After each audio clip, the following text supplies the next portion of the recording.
কথা আমরা বলতে চাই। আমাদের ভারতের কাছে চাইবার কি আছে, ভারতের সাথে আমাদের সমস্যাগুলো কি আছে, এগুলো বহুভাবে বহুজন চিহ্নিত করেছে। ৫৪টা অভিন্ন নদীর পানি যাতে আন্তর্জাতিক নিয়ম অনুযায়ী শেয়ার করা হয়, সেই রকম কোনো পদক্ষেপ তারা নেয়নি। দুঃখজনক হচ্ছে এইবারে প্রধানমন্ত্রী যাবার পরে, বিশেষ করে উনি সংবাদ সম্মেলনে যে বক্তৃতা করলেন, সেটা একদম সরাসরি স্বীকৃতি যে তিনি আর তিস্তার পানি নিয়ে ভারতের কাছে কোনো দরখাস্ত করছেন না, কোনো দাবি করছেন না।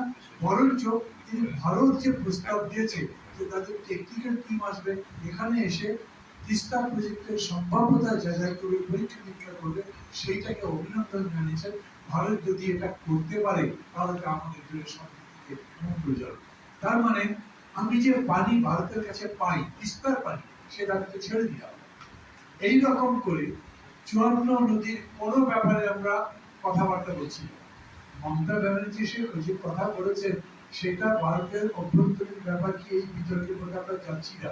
কিন্তু এটা তো ঠিক যে ফারাক্কার পানি আমরা পাচ্ছি না। এটা যদি আজকে একটা উদাহরণ হয়, তার মানে ২৬ সালে ফারাক্কা চুক্তি আবার যে আপনি নতুন করে সব চুক্তি করবেন, সেই রকম কোনো জায়গা কি এটাও থাকবে? এখানে গজলডাবার পানি থেকেই কেবলমাত্র বন্টন করা হবে, আর ওখানে ফারাক্কা পয়েন্টে যে পানি উঠবে সেটা বন্টন করা হবে। এইরকম কথাবার্তা বললে তো আমরা নিজেরা কোনো ধরনের অধিকার পেতে পারি না তাদের কাছে। এই কারণেই আমরা বলছি যে আমাদের সার্বভৌমত্ব এইভাবে সারেন্ডার করছে। একই কথা আমরা জয়েন্ট স্যাটেলাইট স্থাপনের ক্ষেত্রে হচ্ছে।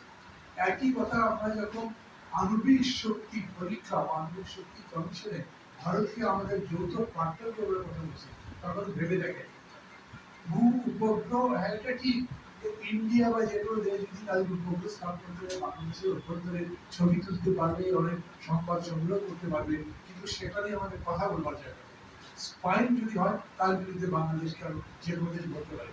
কিন্তু যখন জয়েন্ট চেষ্টা করা হচ্ছে, যৌথ চেষ্টা, তার মানে দাঁড়াচ্ছে যে ওরা যেটা করবে সেটা বাংলাদেশকে ডমিনেট করবে না।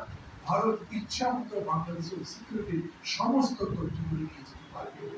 এগুলোর জন্যই ওদের তথ্য দেওয়ার কিন্তু দরকার লাগে না, অনেক কিছুই সমঝোতার মধ্যে না। কিন্তু প্রধানমন্ত্রী এবং শেখ হাসিনা যখন প্রেস ব্রিফিং করেছেন, সেই সময় তাদের বক্তব্যের মধ্যে, বিশেষ করে মোদীর বক্তব্যের মধ্যে সেটা প্রকাশিত হয়েছে। তারপরে আমাদের এই পেপারে আমরা কয়েকবার বিনয় পত্রে যে সমস্ত কথা বলেছেন সেগুলো তুলে ধরেছি। এই সব কিছু যদি কি বোঝা যায়, যেমন ধরেন এই যে আণবিক শক্তি কমিশন আমাদের আছে, এটা তো ইন্ডিপেন্ডেন্টলি কাজ করবে, সব দিকে তাই করে। আমরা আমাদের আণবিক শক্তির ব্যাপারে বা আণবিক শক্তি হয়ে ওঠার কিংবা যে সমস্ত শক্তি দিয়ে আমরা আমাদের নিজেদের কল্যাণকারী কাজগুলো করতে পারি, সেই কাজগুলোর মধ্যে তারা ইনভলভ করবে খেয়াল। এবং সবশেষে বিশেষ করে যেটা এই যে রেল লাইনের কথা বলা হচ্ছে, উনি এমনভাবে বলা হচ্ছে যেন উনি ভিডিও ভাবে একটা কাজ করা হচ্ছে। এবং প্রধানমন্ত্রী একটু বেশি কথা বলেন, তার বহুদিনের পুরনো অভ্যাস, এবং বেশি কথা বললে দিয়ে দুর্বলতা প্রকাশ করে ফেলেন। সেই রকম করে যখন বলছেন উভয় দেশের জন্য লাভজনক একটা পরীক্ষা হচ্ছে এবং আন্তর্জাতিকভাবে এইরকম এক দেশ থেকে আর দেশে যাওয়ার যে সিস্টেম আছে, সেটা হচ্ছে আপনার একটা ইউনিয়ন যখন করে তখন একটা দেশ থেকে আর একটা দেশ, মানে ৪-৫টা দেশ আপনি ট্রাভেল করতে পারেন একটা ট্রেনিং, সেটা সম্ভব। কিন্তু ভারত থেকে বাংলাদেশে এসে আবার ভারতে ঢুকবে আর কোথাও তো যেতে পারবে, এগুলো মানে করিডোর, সেই করিডোর দিচ্ছে। এবং বলা হয়েছে যে যেহেতু চিকেন নেকের জটিলতা আছে, সেই চিকেন নেকের একটা বিকল্প হিসেবে আমরা তৈরি করছি। তার মানে চিকেন নেক এবং ডোকলামকে কেন্দ্র করে যে সংঘর্ষটা ভারত চীনের মধ্যে হয়েছিল, সেটাকে প্রতিস্থাপন করতে চাচ্ছিল। এত বড় ন্যাক্কারজনক বিপজ্জনক কাজ করা হচ্ছে, তারপরে আবার উনি খুব গালাগালি করছেন এবং বলেন আমি বঙ্গবন্ধুর মেয়ে, আমি দেশ বিক্রি করে দিই না। আরে ভাই, দেশ তো ডাল কুমড়া না যে বিক্রি করে দিবে।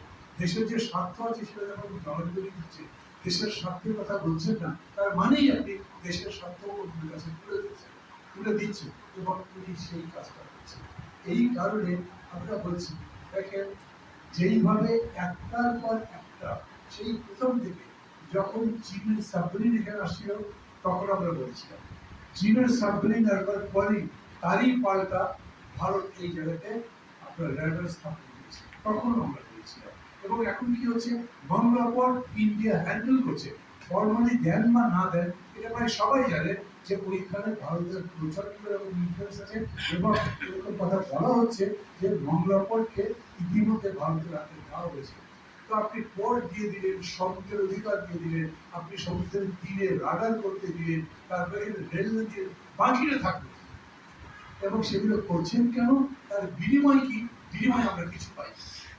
আমরা ট্রানজিটে দিলাম, ওই যে একজন বললেন এখানে সার্কুলেশন বললেন যে যেরকম করে অর্থ উপদেষ্টা বলেছিলেন যে আমরা, এটা লজ্জার ব্যাপার না, অবদ্ধতা হয়ে যায়, তার সাথে টাকা পয়সা দিয়ে দরকার করবো, সারা পৃথিবী করে বাণিজ্য বাণিজ্য দর কষাকষি। আমি বলছি কিসে লাভবান হবে সেটা বলবো, ট্রানজিট দিয়ে কিছু করা হয়েছে। এখনো যে রেলের কথা বলেছে, বিনিময় কি কি পাবো জানানো হয়নি। আমরা দাবি করছি টোটাল একটা হোয়াইট পেপার দেওয়া হচ্ছে। কি করছে তারা এই পর্যন্ত ট্রানজিটের দাম, করিডোর দেওয়া সহ